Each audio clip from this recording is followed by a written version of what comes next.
Hey guys, what is up and welcome to another episode of Did You Know This One featuring Morgana. Please don't forget to throw in a like if you did enjoy this episode, but without any further ado, let us jump straight into her abilities. Morgana's Q will be blocked by things like Spell Shield coming from Nocturne or Banshee's Veil itself. On top of that, Morgana's Q can also be blocked by an enemy Morgana's Black Shield. Here's another very interesting one. You can only Spell Shield Morgana's ultimate on the very initial startup of her cast time. If the chain is already on your target, spell shielding it will not do anything as the stun effect will still proc. However, the target that is being chained can still use items like QSS to completely remove the spell. Morgana's passive grants her spell them just like items do, meaning it will work off of things like ignite and active items. So from this and her immense damage on her W, Morgana has surprisingly good lane sustain.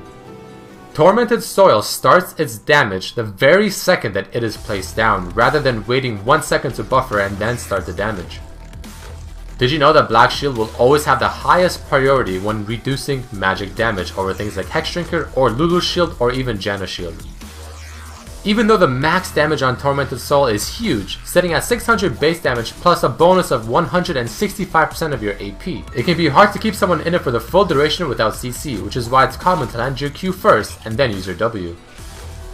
Remember, unlike Spell Shield, Black Shield does not negate the whole spell, such as spells that apply to different debuffs, for example, Karthus Wall. If Morgana got Karthus Wall on her while she has her Black Shield ready to go, the slow will be negated, but the MR deduction will not. As you can see in the upper left portion of the screen, her MR still went down.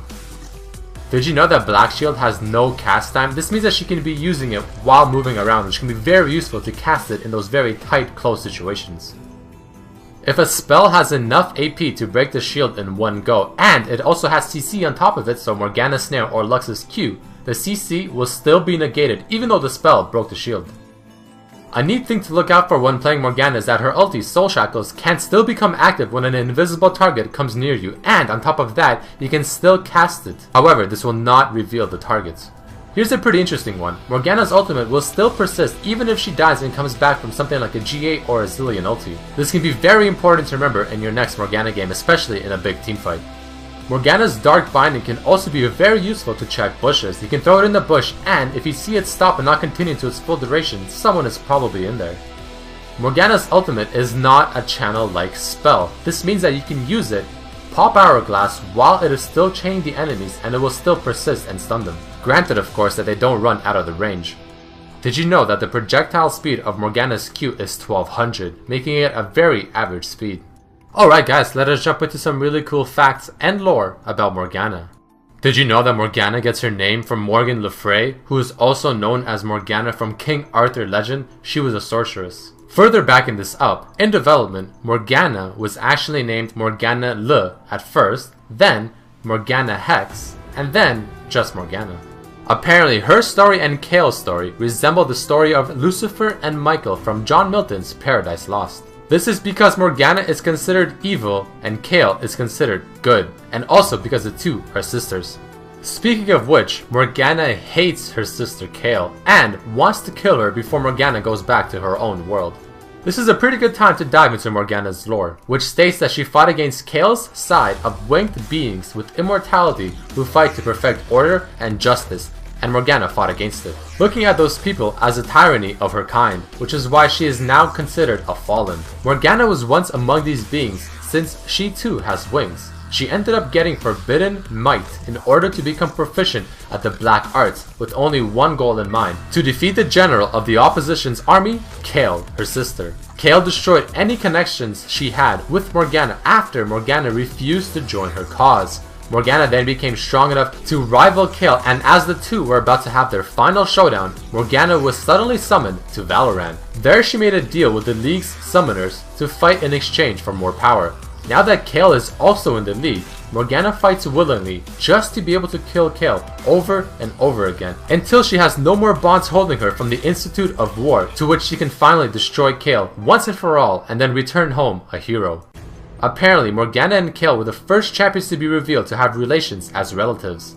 Oddly enough, Morgana apparently reaches the highest attack damage among ranged champions, sitting at 114.5 at level 18 base attack damage.